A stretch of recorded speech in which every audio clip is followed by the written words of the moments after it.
ونصلي ونسلم على رسوله الكريم أما بعد فأعوذ بالله من الشيطان الرجيم بسم الله الرحمن الرحيم ربنا لا تزغ قلوبنا بعد إذ هديتنا وهب لنا من لدنك رحمة إنك أنت الوهاب بارك الله لي ولكم في القرآن العظيم ونفعني وإياكم بالآيات والذكر الحكيم أستغفر الله لي ولكم ولسائر المؤمنين واستغفروه إنه هو الغفور الرحيم سبحانك لا علم لنا إلا ما علمتنا إنك أنت العليم الحكيم رب اشرح لي صدري ويسر لي أمري واحلل عقدة من لساني يفقهوا قولي رب يسر ولا تعسر وتمم بالخير وبك نستعين يا فتاح يا فتاح يا فتاح صدق الله العظيم وصدق رسوله النبي الكريم الأمين السلام عليكم ورحمة الله وبركاته. Alhamdulillah, it's a great blessing of Allah subhanahu wa ta'ala that He has given me and you the ability and tawfiq to participate in this gathering, and we ask Allah to make this gathering a source of guidance for all of us, and we ask Allah subhanahu wa ta'ala to make this gathering one of the means of our entry to Jannah. Jazakumullah for making time and coming and sitting here, especially in this Tafseer session where we try to understand the word of Allah subhanahu wa ta'ala. Personally, I am really exhausted, especially Fridays. For me, it's a very tough day, it's a very long day. So I will try to do justice with it, but the ayah that I want to share with you tonight is a very powerful dua. One of the most beautiful du'as, one of the most powerful du'as from the Quran. This is a dua that I have already mentioned in the month of Ramadan as one of my reminders. Because this dua, particularly the month of Ramadan, is a very relevant and a very important time to make this dua. And now I have chosen this ayah out of all the ayat of Surah Al-Imran because this is verse number 8 of Surah Al-Imran, chapter number 3, verse number 8. I'm mentioning these numbers so that you can go back home and memorize this dua. This dua is a very relevant time. The month of Ramadan is a very relevant time and a very good time to make this dua. And as you brothers know, we are just 3 months away from the month of Ramadan. So hopefully, inshallah, if we start making this dua right now, we will be able to benefit from this dua in the month of Ramadan as well, inshallah. What is this dua? رَبَّنَا لَا تُزِغْ قُلُوبَنَا. We turn to Allah subhanahu wa ta'ala and we say to Allah, لَا تُزِغْ قُلُوبَنَا. Ya Allah, don't let our hearts deviate. The word tuzigh here in Arabic language, it comes from the word zagha. Zagha in Arabic language, you say to something when it's curved, and it's curved very slightly. When something is curved and it's curved very, very slightly, you call it zagha. You know, that's why you use this word for a grave digger. A grave digger, he is supposed to dig a rectangle. When he digs a grave, he is supposed to dig a rectangle. But while he is digging a grave, it's very difficult for him to keep a track of a straight line while he is involved in that action, while he is digging the grave. It's very difficult for him to keep, the track of a straight line. So by the time he comes out of the grave is slightly bent. It's like C. It's not very straight. It's slightly bent. It's C. So in Arabic language, for this problem, we use the word zayg. Zayg, we use the word. And from it, we get a person who's walking straight, and then he doesn't even realize when he took a wrong turn, and then he deviated. That person in Arabic language is called za'igh. So now do you understand what zagha means? So we say to Allah, Rabbana la tuzigh qulubana, Ya Allah, don't let our hearts deviate. And deviation is not a 90-degree angle. It's not like you're going this way and all of a sudden you start going this way. You don't call it deviation.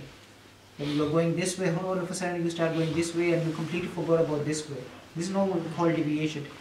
That's why our hearts, when it get closer to Allah subhanahu wa ta'ala, it does not get disconnected from Allah subhanahu wa ta'ala in a split second. Once your heart get closer to Allah, it does not get disconnected from Allah subhanahu wa ta'ala in a split second. It inches away from Allah subhanahu wa ta'ala little by little, little by little, little by little, little by little. So in this dua, we are making dua to Allah subhanahu wa ta'ala that, Ya Allah, you put protective measures around our heart so that we don't go away from you. Slowly but surely, we don't go away from you. And before we even realize it, we have no sensation of iman in our hearts.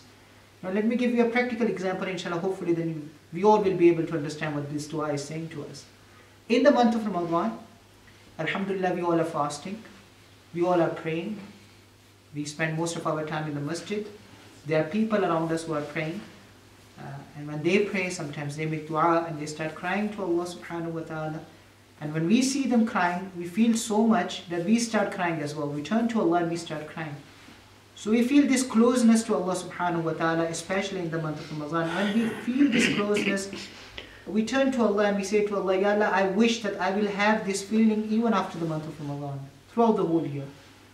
I will have this feeling all the time, that I turn to you and I call you and I start crying. I want to feel this feeling throughout the whole year. When you feel this, when you're saying to Allah, Ya Allah, I wish that I have this feeling throughout the whole year, this is the time to make this dua. The dua that I'm sharing with you. This is the perfect time to make this. When you feel like asking Allah, Ya Allah, I want to have this feeling all the time. When you feel closeness to Allah and you say to Allah, Ya Allah, I want to feel this closeness all the time, that's the time to make this dua. رَبَّنَا لَا تُزِغْ قُلُوبَنَا. Oh Allah, don't let our hearts deviate. Don't let our hearts migrate away from you. بَعْدَ إِذْ هَدَيْتَنَا. After you have given us guidance. Strange language. Very strange language. رَبَّنَا لَا تُزِغْ قُلُوبَنَا. Oh Allah, don't allow our hearts to deviate after you have guided us. Allah never said after you have guided them, because we are talking about our hearts. We're not talking about ourselves. So technically dua should be, oh Allah, don't let our hearts deviate after you guided them, not us. Because you're talking about your hearts. But Allah is saying, no, when you make this dua, you should say, رَبَّنَا لَا تُزِغْ قُلُوبَنَا بَعْدَ إِذْ هَدَيْتَنَا. After you have guided us. Why? We were talking about our hearts, we were never talking about us. This is Allah's way telling us that all we are is our hearts. If our hearts don't go deviate, then our entire self, our entire being will remain guided. All of us is our heart. That's the main function of our heart. It controls our body. So you say to Allah, don't let our hearts go deviate after you have guided us. وَهَبْ لَنَا مِن لَدُنْكَ رَحْمَةً. Beautiful words. وَهَبْ لَنَا. Hiba in Arabic language, even in Urdu we use this word sometime. Hiba in Arabic language means a gift. A beautiful gift, a massive gift, a huge gift. Wahaba is a verb, to give a gift. So you say to Allah subhanahu wa ta'ala, Ya Allah, give me a huge gift. Give me a generous gift. Give me a beautiful gift. Min ladunka rahma. That comes especially from your world. That comes especially from your world. I'm using this language very carefully here. Because the word ladun in Arabic language means something that you possess secretly. Something that you possess, that you have in your private collections that no one can see. It's a very, what do you say? It's a very precious, it's a very secret thing that you have in your world and no one can see it. When you pull something out of there and then you give it to someone, then you use the word hada min ladunni. This is a special gift from me to you. But if it's just a pen in my pocket and I just take that pen out and I give it to you, I would say haza min indi, not ladunni. Haza min indi. It's just an ordinary gift, so I give it to you and I say, Haza min indi, this is from me. This is to you from me. But when it's a special gift, then you use the word ladun, and it is used in Quran. So whenever you use the word ladun in the Quran, it means something that is special, that is out of ordinary. It's a special form of mercy of Allah. It's a special form of love and guidance of Allah subhanahu wa ta'ala. So what are you saying to Allah? Let's understand this ayah. Oh Allah, I have turned away from you. I have turned away from you before time and time and time and time and time again. I got closer to you, then I migrated away from you. I got closer to you, then I migrated away from you. Again I got closer to you, then I migrated away from you. I've been through these cycles. I've been through these.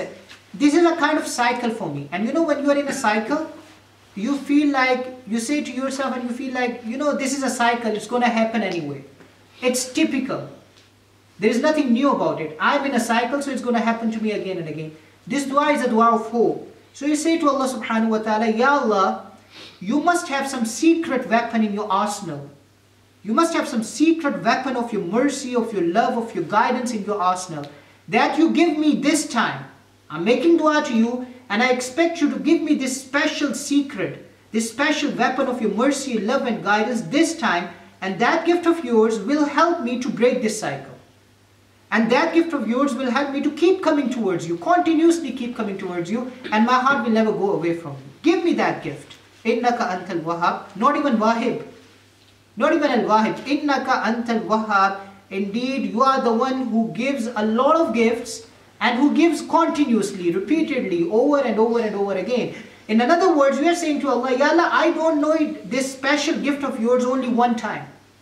I don't want you to pull out your secret vault and this secret weapon of your love and mercy and guidance and the straightening of my heart and the steadfastness of my heart. I don't want it only once.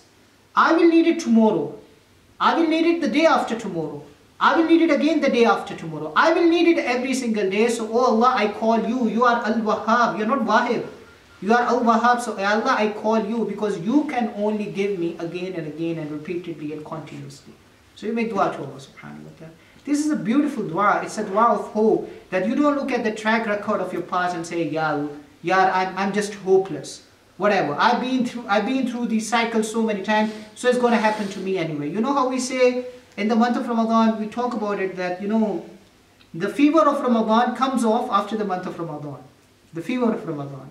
We shouldn't call it the fever of Ramadan. The feeling of Ramadan. You know, the feeling of Ramadan, it comes off after the month of Ramadan. If you keep making this dua, that feeling will never come off, inshallah. If you keep making this dua, the feeling of the month of Ramadan will never come off. رَبَّنَا لَا تُزِغْ قُلُوبَنَا بَعْدَ إِذْ هَدَيْتَنَا وَهَبْ لَنَا مِن لَدُنْكَ رَحْمَةً إِنَّكَ أَنْتَ الْوَهَّابُ. It's just one ayah, verse number 8, Surah Al-Imran. Memorize this dua, make it a part of your du'as, the du'as that you do every single day on daily basis. Make this dua and make a dua for me as well, inshallah. And may I make dua to Allah subhanahu wa ta'ala, that may Allah subhanahu wa ta'ala make us among those who become the recipient of the love and mercy and the special guidance of Allah subhanahu wa ta'ala. And may Allah subhanahu wa ta'ala make our hearts steadfast. One of the ways through which we can remain steadfast is to maintain some kind of routine of coming into the masjid. You know, where I do these gatherings, Tafseer gathering, Seerah gathering, reminders and all this kind of stuff, to keep you interested in the masjid. Because sometimes we feel like if we are only coming to the masjid and reading our namaz and going away, even though it's such a blessing of Allah that you come to the masjid and you pray your salah with other Muslims, and it's such a blessing of Allah subhanahu wa ta'ala, but sometimes we undermine the importance of that thing because we are not learning anything from the minbar. We are not learning anything from the Imam. So my utmost effort, you know, sometimes people give us these suggestions that why don't we call someone from outside of Edinburgh and do a huge gathering. I appreciate it, but this is not something that you can do on daily basis. You can invite someone after 2 months, 3 months, and then he will come and there will be a gathering and then they will go away.